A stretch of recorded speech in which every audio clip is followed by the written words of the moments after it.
You're watching News X. I'm Uday Pratap Singh. The Waqf Amendment Bill is all set to be presented in the Lok Sabha at 12 p.m. tomorrow, causing the political storm surrounding the bill to reach its peak. Opposition reportedly staged a walkout of the Business Advisory Committee meeting, during which the decision to table the bill tomorrow was taken. Congress MP Gaurav Gogoi has spoken on the walkout while stating that the voice of democracy was being crushed. The opposition reportedly asked for 12 hours of discussion on the bill, while Speaker Om Birla has allocated 8 hours for the same. हमारा एक ही मुद्दा था कि राष्ट्रीय सुरक्षा ठीक है, उसका हम स्वागत करते हैं, लेकिन वो व्यक्ति अगर वर्तमान सरकार का आलोचक हो तो उसको भारत में प्रवेश करने से बंद किया जाता है या बाधा दिया जाता है।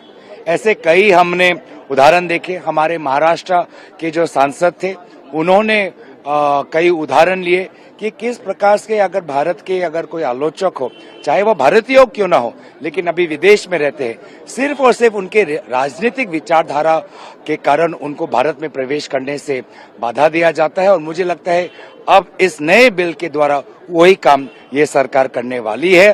प्रधानमंत्री मोदी जी कहते तो हैं कि आलोचना लोकतंत्र की आत्मा है, लेकिन हम ना सदन में आलोचना की कोई वातावरण देखते हैं, ना जब बाहर से लोग, हमारे भारतीय लोग आना चाहते हैं, ना तब भी आलोचना के प्रति ये सरकार जो सक्षम है सुनने के लिए, उस प्रकार की सक्षमता हम देख नहीं पाते। Sanjay Sharma is joining us for more details on this story. Sanjay, opposition members have staged a walkout of the Business Advisory meeting today. What was their reason? देखिए, जो बीएससी बिजनेस एडवाइजरी कमेटी की जो बैठक थी, लगभग पूरे समय तक अपोजिशन ने बैठक अटेंड की थी, लेकिन इसके बाद में जब वो बाहर निकले तब ये कहते हुए बाहर निकले कि हमने वॉकआउट किया है। हम लोग मांग कर रहे थे कि 12 घंटे की डिबेट हो, लेकिन सरकार ने सिर्फ 8 घंटे निर्धारित की।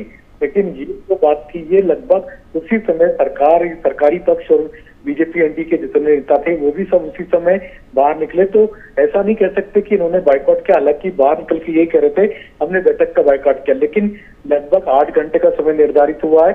उसके बाद में किरण रिजिजू जो पार्लियामेंट अफेयर मिनिस्टर, उन्होंने अपनी बाइट में भी ये कहा, उन्होंने भी मीडिया से बातचीत करते हुए कहा कि 8 घंटे का समय फिलहाल निर्धारित किया गया है, लेकिन अगर आवश्यकता पड़ी और अगर हाउस ने चाहा, हाउस का कंसेंसस हुआ तो समय को आगे बढ़ाया जा सकता है। तो अभी भी बात यही है कि 8 घंटे का समय तय हुआ है, लेकिन अगर जरूरत पड़ी तो समय आगे बढ़ाया जा सकता है। और ये हमेशा होता आया है कि जब भी किसी बड़े बिल पर डिस्कशन हुआ है तो समय हर बार एक्सटेंड किया जाता है।